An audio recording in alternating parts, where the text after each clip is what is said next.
Alam mo ba na may parada ng popular na pagkain sa Pilipinas na dinadamitan ng makukulay? Kamusta? Ako nga pala si Charles Dion at welcome sa Way Back Wednesday, kung saan pag-uusapan natin ang pangyayari, mga bagay-bagay sa ating nakaraan at kasaysayan. Kung bago ka sa Way Back Wednesday at nais mong mapanood ng iba pa naming mga video, maaring i-like at i-follow ang page o channel na ito. Tara!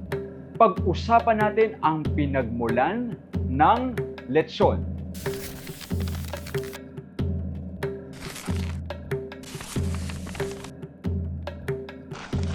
Ang lechon ay putahing karne ng baboy sa iba't ibang panig ng mundo, lalo na sa mga bansang dating sinakop ng Espanya. Ang salitang lechon ay nagmula sa salitang Kastila na leche o sa Tagalog ay gatas. Maaring hango rin ito sa lechon de leche na ang ibig sabihin ay isang buong inihaw na sanggol ng baboy.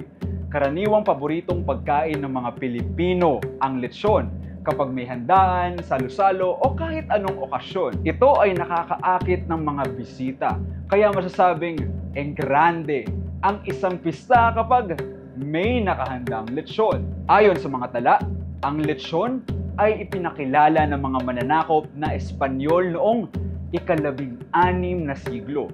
Isa itong paboritong putahe ng mga Espanyol at nagustuhan rin ng mga katutubo. Maraming lugar sa Pilipinas ang sikat at kilala sa lechon. Isang halimbawa ang Batangas na kilala sa kanilang parada ng lechon. Bilang paghahanda sa pista, iniihaw nila ang lechon sa loob ng 5 oras. Pagkatapos ay dinadamitan na ito para sa parada. Ang isa pang pista na kilala sa bansa ay ang La Loma Lechon Festival.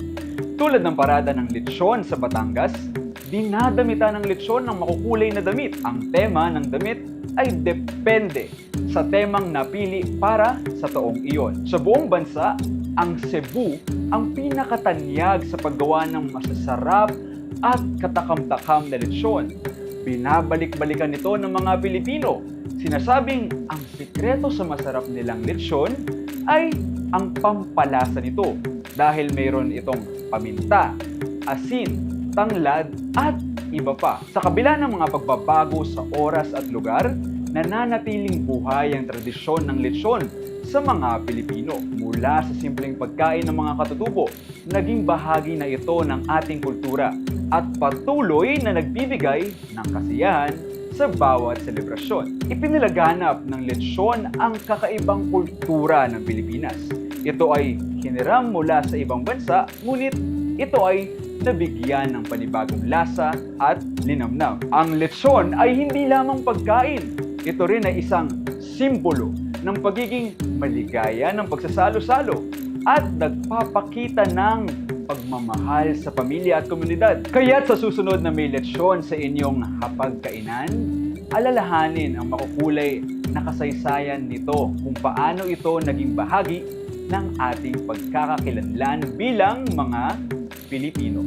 Kung nais ninyong malaman ng buong kwento, tumingin lamang sa comment section at nandoon ang mga link ng sources ng video na ito. At samahan ninyo muli kami sa susunod na Way Back Wednesday. Muli, ako nga po pala si Charles Dion at ngayon, alam mo na!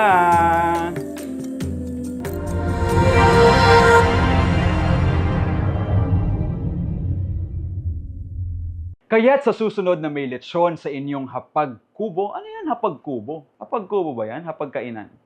Oh, hapag-kubo? Hindi ko pa narinig yan eh.